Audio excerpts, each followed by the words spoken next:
موت کی خبر۔ ایک شخص کی عمر 75 سال ہو گئی۔ ابتدائی عمر میں اس کی صحت اچھی تھی، اب اس کو بیماریاں لگ گئیں۔ یہ بیماری اس کے لیے موت کی خبر تھی، لیکن اس نے بیماری کو صرف علاج کا معاملہ سمجھا۔ اس نے مختلف ڈاکٹروں اور ہسپتالوں سے رجوع کیا۔ جب اس کا ذاتی سرمایہ ختم ہو گیا تو اس نے قرض لے کر اپنا مہنگا علاج شروع کر دیا، لیکن اس کو دوبارہ صحت حاصل نہ ہو سکی۔ چند سال بیمار رہ کر وہ مر گیا۔ یہ ایک انسان کی کہانی نہیں ہے، بلکہ یہی تقریباً تمام عورت اور مرد کی کہانی ہے۔ بڑھاپا ہر آدمی کے لیے اس بات کی خبر ہوتا ہے کہ موت قریب آ گئی۔ اس کے بعد جب اس کو بیماریاں لگتی ہیں تو وہ آدمی کو مزید جھنجھوڑنے کے لیے ہوتی ہیں۔ وہ اس لیے ہوتی ہیں کہ آدمی اگر سو رہا ہے تو وہ جاگ جائے، اور اگر وہ جاگ گیا ہے تو وہ اٹھ جائے، اور اگر وہ اٹھ گیا ہے تو وہ چلنے لگے۔ بڑھاپا اور بڑھاپے کے بعد آنے والی کمزوری اور بیماری ہمیشہ اس لیے آتی ہے کہ آدمی چونک اٹھے، وہ موت سے پہلے موت کی تیاری کرنے لگے، وہ موت کے بعد آنے والے حالات پر سوچے اور اس کے مطابق اپنی زندگی کی آخری منصوبہ بندی کرے۔ لیکن انسان واقعات سے سبق نہیں لیتا۔ بڑھاپا اور بیماری اس کو موت کی خبر دیتے ہیں، لیکن وہ موت کے بارے میں سوچنے کے بجائے صرف علاج کے بارے میں سوچتا ہے۔ وہ ڈاکٹروں اور اسپتالوں کے پیچھے دوڑتا ہے، یہاں تک کہ وہ نا امیدی کے ساتھ مر جاتا ہے۔ دوبارہ جو چیز اس کو ملتی ہے وہ تندرستی نہیں ہے، بلکہ صرف موت ہے۔ یہ ایک ایسی حقیقت ہے جو ہر آدمی روزانہ اپنے آس پاس کے ماحول میں دیکھتا ہے، لیکن کوئی آدمی اس سے سبق نہیں لیتا۔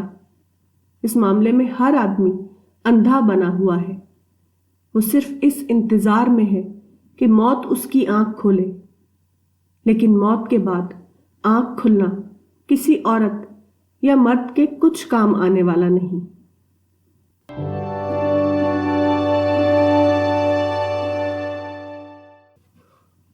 موت کا سبق۔ میں ایک جنازے میں شریک ہوا۔ موت کے بعد مرنے والے شخص کو نہلایا گیا، اس کو نئے کپڑے کا کفن پہنایا گیا۔ لوگوں نے کھڑے ہو کر اس کی نماز جنازہ پڑھی، اور پھر وہ میت کو اپنے کاندھوں پر لے کر چلے، یہاں تک کہ قبر میں احترام کے ساتھ لٹا کر اس کو ڈھک دیا گیا۔ میں نے سوچا کہ ایک مردہ جسم کے ساتھ اتنے زیادہ اہتمام کا حکم اسلام نے کیوں دیا؟ یہ ایک حقیقت ہے کہ مرنے کے بعد انسان کا جسم مٹی کے سوا اور کچھ نہیں ہوتا، مگر اس کو عام مٹی کی طرح ادھر ادھر پھینک نہیں دیا جاتا، بلکہ اس کے ساتھ باقاعدہ انسان جیسا سلوک کیا جاتا ہے۔ مٹی کے ساتھ انسان جیسا معاملہ کرنے کا حکم مرنے والے کے اعتبار سے نہیں ہے، بلکہ زندہ رہنے والے کے اعتبار سے ہے۔ مردہ انسان کے ذریعے زندہ انسانوں کو یہ سبق دیا جاتا ہے کہ بالآخر ان کا انجام کیا ہونے والا ہے۔ اسلام یہ چاہتا ہے کہ زندہ لوگ مرنے والے کے روپ میں خود اپنے آپ کو دیکھیں، وہ موت سے پہلے موت کا تجربہ کریں۔ یہ تجربہ اس طرح بھی ممکن تھا کہ ایک مقرر دن میں کاغذ کا ایک انسانی پتلا بنایا جائے اور اس کے ساتھ تمام رسوم ادا کر کے اس کو مٹی کے ایک گڑھے میں ڈال دیا جائے۔ اسلام نے اس تجربے کو حقیقی بنانے کے لیے حقیقی انسان کے مردہ جسم کو استعمال کیا۔ ایک انسان ہماری طرح ایک زندہ انسان تھا۔ چلتے چلتے اس کے قدم جواب دے گئے، بولتے بولتے اس کی زبان بند ہو گئی، دیکھتے دیکھتے اس کی آنکھیں بے نور ہو گئیں۔ لوگوں کے نزدیک اس کی جو قیمت تھی وہ سب اچانک ختم ہو گئی۔ اب خدا اس واقعے کو استعمال کرتا ہے تاکہ اپنے جیسے ایک انسان کے ذریعے وہ لوگوں کو زندگی کا سبق یاد دلائے۔ لوگ اس کو اہتمام کے ساتھ تیار کرتے ہیں اور پھر لے کر چلتے ہیں، یہاں تک کہ آخری مرحلے میں پہنچ کر جب اس کو قبر کے گڑھے میں لٹا دیا جاتا ہے تو ہر آدمی یہ کرتا ہے کہ وہ 3 بار اپنے ہاتھ میں مٹی لے کر قبر میں ڈالتا ہے۔ پہلی بار مٹی ڈالتے ہوئے وہ کہتا ہے منہا خلقناکم، اسی سے ہم نے تم کو پیدا کیا تھا۔ جب وہ دوسری بار مٹی ڈالتا ہے تو کہتا ہے وفیہا نعیدکم، اسی میں ہم تم کو دوبارہ ڈال رہے ہیں۔ اور پھر تیسری بار مٹی ڈالتے ہوئے وہ کہتا ہے ومنہا نخرجکم تارۃ اخری، اور اسی سے ہم تم کو دوبارہ نکالیں گے۔ یہ 3 بار مٹی ڈالنا اس پورے معاملے کا کلائمیکس ہے۔ اس طرح ایک زندہ واقعے کے ذریعے بتایا جاتا ہے کہ انسان کیا ہے اور اس کا آخری انجام کیا۔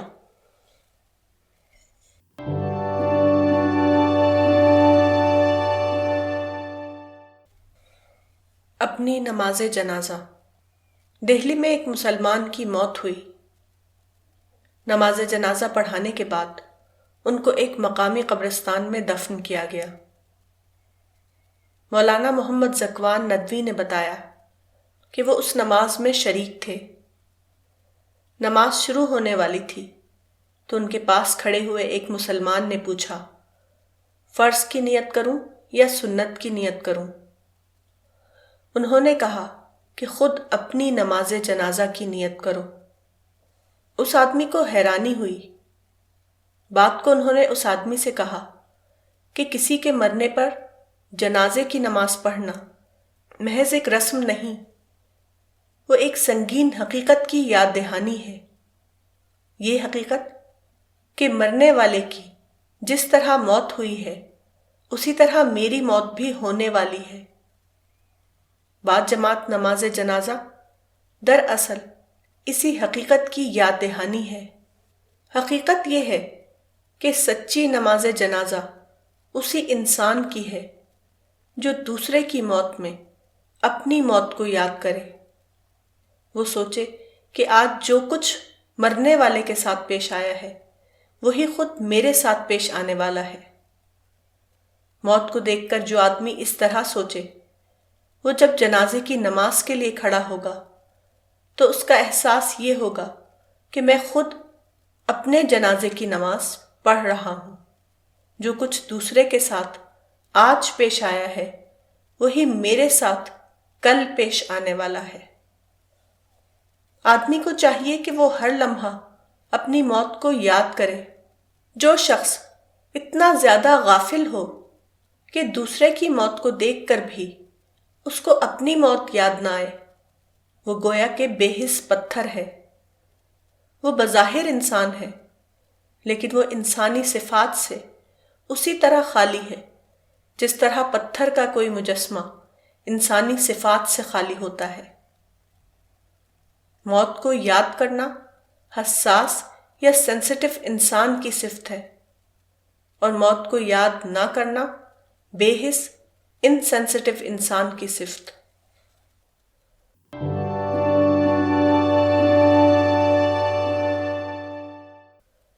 تعزیتی جلسے ایک بدعت۔ آج کل عام طور پر یہ رواج ہے کہ جب کوئی بڑا شخص مرتا ہے تو تعزیت کے نام پر جلسے کیے جاتے ہیں اور تعزیتی بیانات اخباروں میں چھپوائے جاتے ہیں۔ یہ طریقہ بلا شبہ ایک بدعت ہے۔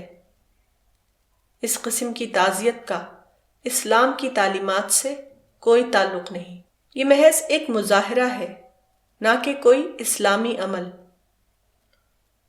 اس طریقے کے بدعت ہونے کا یقینی ثبوت یہ ہے کہ رسول اور اصحاب رسول کے زمانے میں تعزیتی دھوم کا ایسا کوئی واقعہ ثابت نہیں۔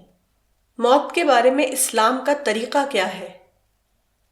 وہ یہ ہے کہ دوسرے کی موت کو دیکھ کر اپنی موت کو یاد کیا جائے اور اپنی تنہائیوں میں خدا سے اپنے لیے اور مرنے والے کے لیے دعائیں کی جائیں۔ موت کا واقعہ خدا کی طرف سے ایک یاد دہانی ہے۔ یہ یاد دہانی کہ جس طرح ایک شخص کی موت ہوئی ہے، اسی طرح دوسرے تمام مردوں اور تمام عورتوں کی موت واقع ہوگی۔ موت کے واقعے کو اسی یاد دہانی کے اعتبار سے لینا چاہیے، نہ کہ کسی اور اعتبار سے۔ دوسرے تمام طریقے جو آج کل مسلمانوں میں رائج ہیں، وہ سب کے سب بدعت ہیں، اور بدعت بلا شبہ صرف ایک ضلالت ہے، نہ کہ کوئی مطلوب اسلامی فعل۔ کسی بڑے انسان کی موت کے بعد جو تعزیتی جلسے کیے جاتے ہیں یا تعزیتی بیانات جاری ہوتے ہیں، ان میں صرف مرنے والے کا تعریفی تذکرہ کیا جاتا ہے، نہ کہ موت کا تذکرہ۔ حالانکہ ایسے موقع پر اصل ضرورت یہ ہے کہ موت کو یاد کیا جائے، موت کے بارے میں اپنے شعور کو زندہ کیا جائے، موت کے بعد پیش آنے والے حساب و کتاب کو سوچ کر خدا سے دعائیں کی جائیں۔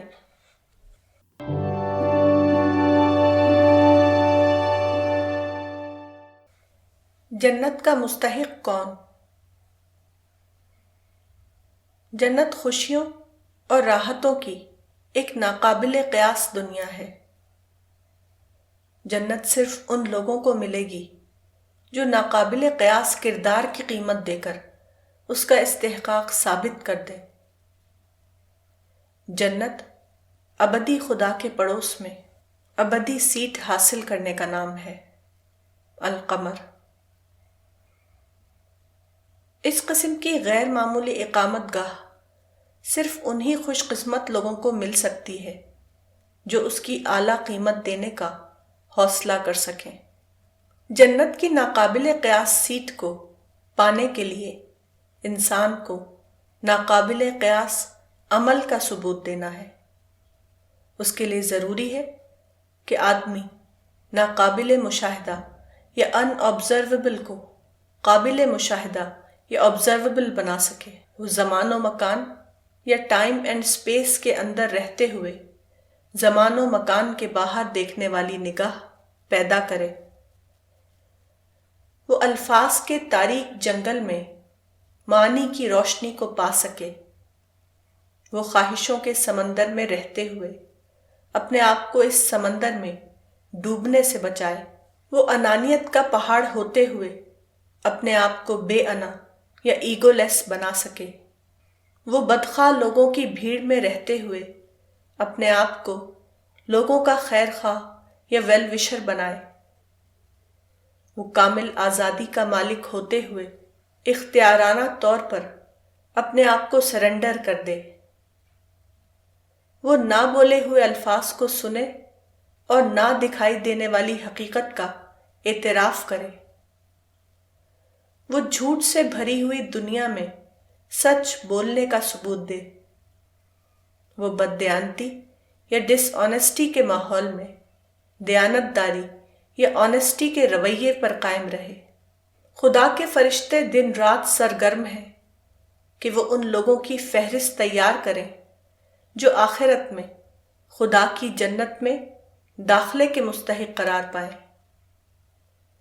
یہ وہ لوگ ہیں جن کی اعلیٰ معرفت نے ان کو اس قابل بنایا کہ انہوں نے ہر دوسری چیز سے اپنی توجہ ہٹا کر صرف ایک خدا کو اپنا سپریم کنسرن بنا لیا، جن کا حال یہ تھا کہ ان کے شوق جنت نے ان کے لیے دنیا کی ہر پرکشش چیز کو بے کشش بنا دیا۔ خدا کی عظمت یا گلوری آف گاڈ کے احساس نے جن کے اندر سے فخر یا پرائڈ اور بڑائی کے تمام جذبات کو مٹا دیا۔ خدا کی پکڑ کے اندیشے نے جن کا یہ حال کیا کہ لذتوں کے درمیان رہتے ہوئے لذتوں سے محظوظ ہونا ان کے لیے ممکن نہ رہا۔ جن کا حال یہ ہوا کہ جو آوازیں دوسروں کے لیے قابل سماعت آوازیں تھیں، وہ ان کے لیے ناقابل سماعت آوازیں بن گئیں، جن کو دنیا کی ترقی اور دنیا کی محرومی دونوں یکساں طور پر بے معنی نظر آنے لگیں، جن کا حال یہ تھا کہ اپنے آپ کو صحیح ثابت کرنے کے بجائے ان کے لیے یہ کہنا زیادہ محبوب بن گیا کہ میں غلطی پر تھا، I was wrong۔ جنت ایک حقیقی مقام ہے، وہ حقیقی اوصاف کی قیمت ہی پر کسی کو حاصل ہوگی۔ جنت میں وہ انسان بسائے جائیں گے جو ربانی اوصاف کے حامل ہوں۔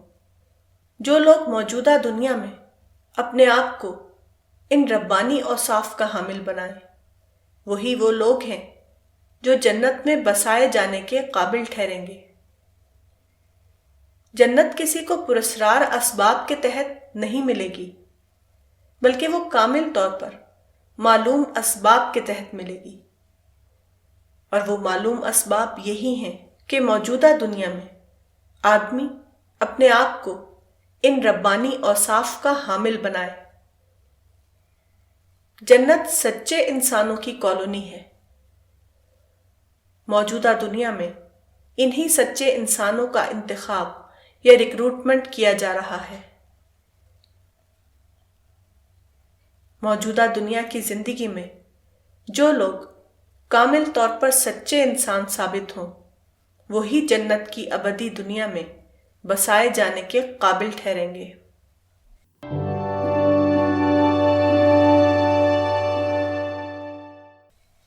رفیق اعلیٰ کی طرف۔